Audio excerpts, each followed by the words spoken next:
जय जगन्नाथ समस्त को दैनिक टीवी ओडिया गोटे नुआ वीडियो को स्वागत। तो देश विदेश आरंभ करी किछि गुरुत्वपूर्ण खबर विषय रे चलंतु नजर पकाई नबा। तेणु आम वीडियो को शेष पर्यंत देखुथांतु। आम वीडियो भल लगिले आम वीडियो गोटे लाइक करी चैनल को सब्सक्राइब कर देबे एवं शेष रे आपण माने कमेंट माध्यम रे जणाइबा को भूलिबेनी आपण माने केउ जिल्ला रु आम वीडियो को देखुछंती। चलंतु नजर पकाई नबा संपूर्ण खबर उपरे। राज्य रे गुळुगुळी को नेसला बड़ खबर। 5 तारिख पर्यंत राज्यर केतक जिला को चेतावनी जारी करिछि पाणीपाग विज्ञान केन्द्र। गरम गुळीगुळी नहीं 11 जिला को येलो वार्निंग जारी करा जायछि। से जिला गुड़िक है बालेश्वर, भद्रक, जाजपुर, जगतसिंहपुर, केन्द्रापड़ा, कटक, खोर्धा, पुरी, नयागढ़, गंजाम और गजपति। अनुरूप भाव गरम और गुळीगुळी नहीं आसंता काली 11 जिला एवं 4 तारिख को 11 जिला, 5 तारिख को 11 जिला को येलो वार्निंग जारी करा जायछि। भुवनेश्वर आंचलिक पाणीपाग विज्ञान केन्द्र पक्षर जारी होता ट्वीट रु यह सूचना मिल पारि। चलो देखिए परवर्ती अपडेट कौन रही। मशा को मार गूगल मशा टैग जॉइंट गूगल एक बड़ और नुआ पदक्षेप ग्रहण करने को जाऊँगी। एभली योजना संपर्क में हूँ तो केबे कई आगु भावी भी नथिले।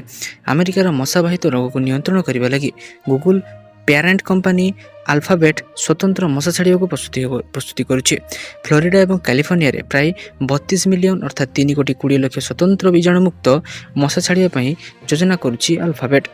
वेस्ट नाइल भाइरस एवं सेंट लुइस एन्सेफेलाइटिस भली मशाबाहित रोगर संक्रमण को रोकवार एक प्रकल्प उद्देश्य अटे। अल्फाबेटर जीवविज्ञान शाखा भेरिल द्वारा 2016 मसीह डेबग प्रकल्प आरंभ कर जायतिला। ए प्रकल्प अधीन लैब रे प्रस्तुत विशेष मशा को प्रकृति को मध्य छड़ा जाए जहाँफल बाहर मशा वंशवृद्धि प्रक्रिया बाधाप्राप्त होता है। चलो देखिए परवर्ती अपडेट कौन रही। ऑनलाइन रे मिलुची खजा एवं महाप्रसाद। पुणी थे महाप्रभु श्री जगन्नाथ प्रति अपमान होता सह भक्तों भाववेग सहित खेल जाता घटना सामना को आसुची। ऑनलाइन माध्यम भक्त मान महाप्रसाद बिक्री कर विज्ञापन सोशल मीडिया भाइराल होची। सुखिला महाप्रसाद और खजा प्रसाद को ऑनलाइन रे बिक्री करने विज्ञापन प्रचार कर देखा जाउची। एहाकु नहीं अगणित जगन्नाथ प्रेमी मध्य असंतोष प्रकाश पाई। वज्रमेला नामक एक संस्था ए विज्ञापन देता बेले हरे कृष्ण टेलीविजन नामक एक इंस्टाग्राम आईडी माध्यम ए प्रचार होता जमापड़ी। एपरिक महाप्रसाद ऑर्डर पर जोगाजोग नंबर दी जाए। महाप्रसाद को अन्न ब्रह्म बोली माना जाए। एपरी पवित्र प्रसाद को व्यावसायिक भाव ऑनलाइन बिक्री नहीं विभिन्न महल में क्षोभ प्रकाश पाई। एने श्रीमंदिर प्रशासन पदक्षेप नहीं संपृक्त व्यक्ति एवं संस्था विरोध में दृढ़ कार्यानुष्ठान ग्रहण करने को दाबी उठी। चलो देखिए परवर्ती अपडेट कौन रही। महंगा माड़ भितर बढ़ला गैस दर।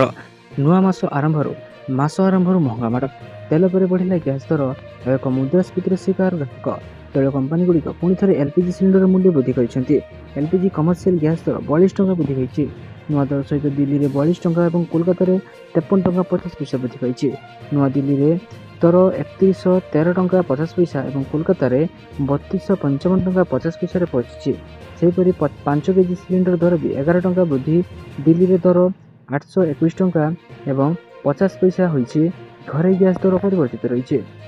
जून 1 तारिख लागू होता परिवर्तन गुड़िक होटेल, रेस्टोरेंट, खाद्यपेय और अन्य वाणिज्यिक ग्राहकों उपर अतिरिक्त बोझ पकाई पारे। तथापि घरे सिलिंडर मूल्य में कौन परिवर्तन होना जहाँ एक प्रकार आश्वस्ति देती। 19 किलोग्राम वाणिज्यिक गैस सिलिंडर मूल्य भिन्न भिन्न भाव में वृद्धि पाई। चलो देखिए परवर्ती अपडेट कौन रही। आयुष्मान कार्ड को नहीं बड़ खबर। रोगी हस्पिटाल एडमिट होबार 3 दिन पूर्व मेडिकल परीक्षा आयुष्मान कार्ड रे एडमिट होबार 3 दिन पूर्व टेस्ट हेले ता आयुष्मान पैकेज रु बहन करा जिवो। गाइडलाइन अमान्य कले संपृक्त हस्पिटाल विरोध में एक्शन नियाजिवो बोली कहिसेंती स्वास्थ्य और परिवार कल्याण मंत्री डॉक्टर मुकेश महलिंग। लोकसभा भवन सम्मेलन कक्ष में प्रधानमंत्री जन आरोग्य योजना गोपबंधु जन आरोग्य योजना बैठक में उपस्थित समस्त तालिकाभुक्त सेवाकारी हस्पिटाल को निर्देश देते डॉक्टर मुकेश महलिंग। आयुष्मान योजना हिताधिकारी को भल व्यवहार और आतिथ्य प्रदान पूर्वक उत्तम चिकित्सा जोगाई देवाक समस्त बेसरकारी हस्पिटाल गुड़ी को माननीय मंत्री सूचना देते। मेडिकल को आसुवा अधिक 100% लोक आयुष्मान योजना हिताधिकारी सुविधा हेल्प डेस्क करने को समस्त मेडिकल को कही साहाय्यपूर्ण परिवेश रे चिकित्सा पाइले हस्पिटाल सुनाम बढ़। बैठक में योजना अधीन रोगी मान गुणात्मक और कैशलेस चिकित्सा सेवा निश्चित करने विस्तृत आलोचना होता। स्वास्थ्य मंत्री कही जे आयुष्मान भारत योजना माध्यम राज्यर कोटी कोटी लोक उपकृत होती। चलो देखिए परवर्ती अपडेट कौन रही। अगस्ट 31 तारिख जाए बढ़ला टंका फेरस्त अवधि। चिटफंड ক্ষুদ্র জମାକାରୀଙ୍କ ପାଇଁ ବଡ଼ ଖବର। ଚିଟଫଣ୍ଡ କ୍ଷତିଗ୍ରସ୍ତ ପାଇଁ ପୁଣି ସମୟ ଦେଲେ ସରକାର। ଅଗଷ୍ଟ 31 ତାରିଖ ଯାଏଁ ଜାରି ରହିବ ଫେରସ୍ତ ପ୍ରକ୍ରିୟା। ଏବେ ଟଙ୍କା ଫେରସ୍ତ ପାଇଁ ଆଉ ମୂଳ ରସିଦର ଆବଶ୍ୟକତା ନାହିଁ। ରାଜ୍ୟର କ୍ଷୁଦ୍ର ଜମାକାରୀମାନଙ୍କ ପାଇଁ ଓଡ଼ିଶା ସରକାରଙ୍କ ଅର୍ଥ ବିଭାଗ ତରଫରୁ ଆଶ୍ୱାସନାଜନକ ଖବର ପ୍ରକାଶ ପାଇଛି। ଚିଟଫଣ୍ଡ ତଦନ୍ତ କମିଶନଙ୍କ ସୁପାରିଶ କ୍ରମେ କ୍ଷୁଦ୍ର ଜମାକାରୀମାନଙ୍କୁ ସେମାନଙ୍କର ଜମା ଟଙ୍କା ଫେରସ୍ତ କରିବାର ପ୍ରକ୍ରିୟାକୁ ଅଧିକ ସରଳ କରାଯାଇଛି। ବର୍ତ୍ତମାନ ଟଙ୍କା ଫେରସ୍ତ ପାଇବା ପାଇଁ ମୂଳ ଜମା ରସିଦ ଦାଖଲ କରିବାର କୌଣସି ଆବଶ୍ୟକତା ନାହିଁ। ବହୁ କ୍ଷୁଦ୍ର ଜମାକାରୀଙ୍କ ପାଖରେ ମୂଳ ରସିଦ ଉପଲବ୍ଧ ନାହିଁ। ତେଣୁ କ୍ଷୁଦ୍ର ଜମାକାରୀ କେବଳ ପରିଚୟପତ୍ର ଦାଖଲ କରାଇ ଜମା ଟଙ୍କା ପାଇପାରିବେ ବୋଲି ସୂଚନା ଦେଇଛନ୍ତି ମନ୍ତ୍ରୀ ବିଭୂତି ଭୂଷଣ ଜେନା। ଚାଲନ୍ତୁ ଦେଖିବା ପରବର୍ତ୍ତୀ ଅପଡେଟ୍ କ'ଣ ରହିଛି। 5000 ନର୍ସିଂ ପଦବୀ ପୂରଣ ହେବ। 3 ମାସ ଭିତରେ ପୂରଣ ହେବ 5000 ନର୍ସିଂ ପଦବୀ। ଏନେଇ ଖୁବ୍ ଶୀଘ୍ର ବିଜ୍ଞପ୍ତି ପ୍ରକାଶ ପାଇବ ବୋଲି ସ୍ୱାସ୍ଥ୍ୟମନ୍ତ୍ରୀ ମୁକେଶ ମହାଲିକ ସୂଚନା ଦେଇଛନ୍ତି। ଏଥିସହ ମେଡିକାଲ କ୍ଷେତ୍ରରେ ଅନ୍ୟ 5000 ପଦବୀ ପ୍ରକାଶ ପାଇବ। ମେଡିକାଲ କ୍ଷେତ୍ରକୁ ବ୍ୟବସ୍ଥିତ କରିବା ପାଇଁ ରାଜ୍ୟ ସରକାର ପ୍ରୟାସ କରୁଛନ୍ତି ବୋଲି କହିଛନ୍ତି ସ୍ୱାସ୍ଥ୍ୟମନ୍ତ୍ରୀ ମୁକେଶ ମହାଲିକ। ଆହୁରି ମଧ୍ୟ ଇଣ୍ଟେଲ ଆସନ୍ତା 5 ବର୍ଷ ଭିତରେ ଓଡ଼ିଶାରେ 28,000 କୋଟି ଟଙ୍କାର ପୁଞ୍ଜିନିବେଶ କରିବେ ବୋଲି ଚୁକ୍ତିନାମା ସ୍ୱାକ୍ଷରିତ ହୋଇଛି, ଯାହାଫଳରେ ଓଡ଼ିଶାର ଯୁବକ ଯୁବତୀମାନଙ୍କୁ ଅଧିକ ନିଯୁକ୍ତି ମିଳିବ ବୋଲି ସୂଚନା ଦେଇଛନ୍ତି। ଚାଲନ୍ତୁ ଦେଖିବା ପରବର୍ତ୍ତୀ ଅପଡେଟ୍ କ'ଣ ରହିଛି। ସରକାରୀ କାମରେ ବ୍ୟବହାର ପାଇଁ କେବଳ ଇଲେକ୍ଟ୍ରିକ୍ ଯାନ ବା ଇଭି କିଣାଯିବ। ଏନେଇ ନୂଆ ନିର୍ଦ୍ଦେଶନାମା ଜାରି କଲେ ଓଡ଼ିଶା ସରକାର। ଏହି ନିୟମ ସମସ୍ତ ସରକାରୀ ବିଭାଗ ପାଇଁ ବାଧ୍ୟତାମୂଳକ କରିଦିଆଯାଇଛି। ରାଜ୍ୟ ଅର୍ଥ ବିଭାଗ ପକ୍ଷରୁ ପ୍ରକାଶିତ ବିଜ୍ଞପ୍ତି ଅନୁଯାୟୀ ବର୍ଦ୍ଧିତ ଇନ୍ଧନ ଖର୍ଚ୍ଚକୁ ନିୟନ୍ତ୍ରଣ କରିବା ପାଇଁ ଏହି ନିଷ୍ପତ୍ତି ନିଆଯାଇଛି। ଅର୍ଥ ବିଭାଗର ନିର୍ଦ୍ଦେଶ ମୁତାବକ ରାଜ୍ୟପାଳ ଏବଂ ମୁଖ୍ୟମନ୍ତ୍ରୀଙ୍କ ସରକାରୀ କାର୍ଯ୍ୟ ପାଇଁ 30 ଲକ୍ଷ ଟଙ୍କା ପର୍ଯ୍ୟନ୍ତ ଇଲେକ୍ଟ୍ରୋନିକ୍ ଯାନ କିଣିବା ନେଇ ଅନୁମୋଦନ କରାଯାଇଛି। ସେହିପରି ହାଇକୋର୍ଟ ମୁଖ୍ୟ ବିଚାରପତି ଏବଂ ମନ୍ତ୍ରୀଙ୍କ ପାଇଁ ସମାନ 30 ଲକ୍ଷ ଟଙ୍କା, ମୁଖ୍ୟ ସଚିବ, ଉନ୍ନୟନ କମିଶନର, ସଚିବ ସ୍ତରୀୟ ଅଧିକାରୀଙ୍କ ପାଇଁ 25 ଲକ୍ଷ ପର୍ଯ୍ୟନ୍ତ, ଜିଲ୍ଲା ଜଜ୍, ଜିଲ୍ଲାପାଳ ଏବଂ ଏସ୍ପି ମାନଙ୍କ ପାଇଁ 20 ଲକ୍ଷ ଟଙ୍କା ପର୍ଯ୍ୟନ୍ତ ଧାର୍ଯ୍ୟ କରାଯାଇଛି। ସରକାରୀ ବ୍ୟବହାର ପାଇଁ କେବଳ ଟାଟା ମହିନ୍ଦ୍ରା ଏବଂ ମାରୁତି ଦ୍ୱାରା ନିର୍ମିତ ଇଲେକ୍ଟ୍ରିକ୍ ଗାଡ଼ି ହିଁ କିଣାଯାଇପାରିବ। ସରକାରୀ ଗାଡ଼ିଗୁଡ଼ିକ ନିର୍ଦ୍ଧାରିତ ସମୟ ଶେଷ ହେବା ପରେ ସେଗୁଡ଼ିକ ସ୍କ୍ରାପ୍ ଏବଂ ଅଚଳ ଘୋଷଣା କରାଯିବା ପରେ ହିଁ ନୂଆ ଗାଡ଼ି କିଣାଯାଇପାରିବ। ଚାଲନ୍ତୁ ଦେଖିବା ପରବର୍ତ୍ତୀ ଅପଡେଟ୍ କ'ଣ ରହିଛି। ବ୍ଲକ ପରେ ପଞ୍ଚାୟତରେ ବି ଶୁଣିବେ ଅଧିକାରୀମାନେ ଅଭିଯୋଗ। ଚାଲନ୍ତୁ ଦେଖି ନେବା ସମ୍ପୂର୍ଣ୍ଣ ଅପଡେଟ୍ କ'ଣ ରହିଛି। କନ୍ଧମାଳ ଜିଲ୍ଲା ଦାରିଙ୍ଗବାଡ଼ି ବ୍ଲକ ବୁଢ଼ାଗୁଡ଼ା ଗ୍ରାମ ପଞ୍ଚାୟତରେ ପ୍ରଥମ ଥର ପାଇଁ ମିଳିତ ଅଭିଯୋଗ ଶୁଣାଣି କାର୍ଯ୍ୟକ୍ରମ ଅନୁଷ୍ଠିତ ହୋଇଯାଇଥିଲା ସୋମବାର ଦିନ। ବିଡିଓ ପ୍ରୀତିରଞ୍ଜନ ରଥଙ୍କ ତତ୍ତ୍ୱାବଧାନରେ ଗ୍ରାମ ପଞ୍ଚାୟତ ଉନ୍ନୟନ ଅଧିକାରୀ ସୁରେଶ ପଣ୍ଡା, ସହକାରୀ ଡିଇଓ ବିମଳ ମଲ୍ଲିକ, ପଞ୍ଚାୟତ କାର୍ଯ୍ୟନିର୍ବାହୀ ଅଧିକାରୀ ଘନଶ୍ୟାମ ବେହେରା, ଗ୍ରାମ୍ୟ ଜଳଯୋଗାଣ ବିଭାଗର ମନ୍ତ୍ରୀ ଓମ୍ ଶଙ୍କର ପରିଡ଼ା, ରାଜସ୍ୱ ନିରୀକ୍ଷକ ଜସ୍ମାନି ପ୍ରଧାନ, ସରପଞ୍ଚ ତାତୁରା ପ୍ରଧାନ ପ୍ରମୁଖ ମଞ୍ଚାସୀନ ରହି ଅଭିଯୋଗ ଶୁଣିଥିଲେ। ସୂଚନାଯୋଗ୍ୟ ଯେ ପୂର୍ବ ଏବଂ ଅଭିଯୋଗ ଜିଲ୍ଲା ଏବଂ ବ୍ଲକ ସ୍ତରରେ କରାଯାଉଥିଲା। ଏବେ ରାଜ୍ୟ ସରକାର ଏହି ଅଭିଯୋଗ ଶୁଣିବା ପାଇଁ ବ୍ଲକ ସ୍ତରୀୟ ବିଭିନ୍ନ ବିଭାଗର ଅଧିକାରୀମାନେ ଲୋକଙ୍କ ଅଭିଯୋଗ ଶୁଣିବାକୁ ନିର୍ଦ୍ଦେଶ ରହିଛି। ଏହି କ୍ରମରେ ଚଳିତ ମାସର ପ୍ରଥମ ସୋମବାର ଏବଂ ଏହାର ଆରମ୍ଭ ହୋଇଥିବା ବେଳେ ଛୁଟି ବ୍ୟତୀତ ସମସ୍ତ ସୋମବାର ଗୋଟିଏ ଲେଖାଏଁ ପଞ୍ଚାୟତ କାର୍ଯ୍ୟାଳୟରେ ଏହି ଅଭିଯୋଗ ଶୁଣାଣି କରାଯିବ ବୋଲି ବିଡିଓ ପ୍ରୀତିରଞ୍ଜନ ରଥ ସୂଚନା ଦେଇଛନ୍ତି। ଚାଲନ୍ତୁ ଦେଖିବା ପରବର୍ତ୍ତୀ ଅପଡେଟ୍ କ'ଣ ରହିଛି। ମୁଖ୍ୟମନ୍ତ୍ରୀ ମୋହନ ଚରଣ ମାଝୀ ଜୁନ୍ 1 ତାରିଖ ଭୁବନେଶ୍ୱର ୟୁନିଟ୍ 2 ସ୍ଥିତ ଅଭିଯୋଗ ପ୍ରକୋଷ୍ଠରେ ଜନସାଧାରଣଙ୍କର ଅଭିଯୋଗ ଶୁଣିଛନ୍ତି। ଖରା ଯୋଗୁଁ ଅଭିଯୋଗ ଶୁଣାଣି କାର୍ଯ୍ୟକ୍ରମ ବନ୍ଦ ଥିବା ବେଳେ ପୁଣି ଥରେ ଆରମ୍ଭ ହୋଇଥିଲା। 18ତମ ଅଭିଯୋଗ ଶୁଣାଣି ହୋଇଥିଲା, ଯେଉଁଥିରେ 600ରୁ ଅଧିକ ଅଭିଯୋଗ ଗ୍ରହଣ କରାଯାଇଛି। ଏହା ପୂର୍ବରୁ 16,066ଟି ଅଭିଯୋଗ ଗ୍ରହଣ କରାଯାଇଥିଲା। ସେଥିରୁ 14,046ଟି ଅଭିଯୋଗ ସମାଧାନ ହୋଇଥିବା ମୁଖ୍ୟମନ୍ତ୍ରୀ କହିଛନ୍ତି। ପ୍ରାୟ 96% ଅଭିଯୋଗ ସମାଧାନ ହୋଇଛି। ସେହିପରି ସାରା ରାଜ୍ୟରେ ଜିଲ୍ଲା ସ୍ତରରେ ଏପ୍ରିଲ ମାସ ସୁଦ୍ଧା 2,39,933ଟି ଅଭିଯୋଗ ହୋଇଥିଲା। ସେଥିରୁ 2,31,240ଟି ଅଭିଯୋଗର ସମାଧାନ ହୋଇଛି। ଚାଲନ୍ତୁ ଦେଖିବା ପରବର୍ତ୍ତୀ ଅପଡେଟ୍ କ'ଣ ରହିଛି। ଆଇପିଏଲ୍କୁ ନେଇ ତେନ୍ଦୁଲକରଙ୍କ ବଡ଼ ବୟାନ। ଇଣ୍ଡିଆନ୍ ପ୍ରିମିୟର ଲିଗ୍ ଆଇପିଏଲ୍ରେ ଚଳିତ ଇମ୍ପାକ୍ଟ ପ୍ଲେୟର ନିୟମକୁ ହଟାଇବାକୁ ଚାହୁଁଛନ୍ତି ବ୍ୟାଟିଂ କିମ୍ବଦନ୍ତୀ ସଚିନ ତେନ୍ଦୁଲକର। ଏଥିସହିତ ସେ ଲିଗ୍ରେ ବଲ୍ ଏବଂ ବ୍ୟାଟ୍ ମାଧ୍ୟମରେ ସନ୍ତୁଳନ ବଜାୟ ରଖିବା ପାଇଁ କିଛି ପରିବର୍ତ୍ତନ କରିବାକୁ ପ୍ରସ୍ତାବ ଦେଇଛନ୍ତି।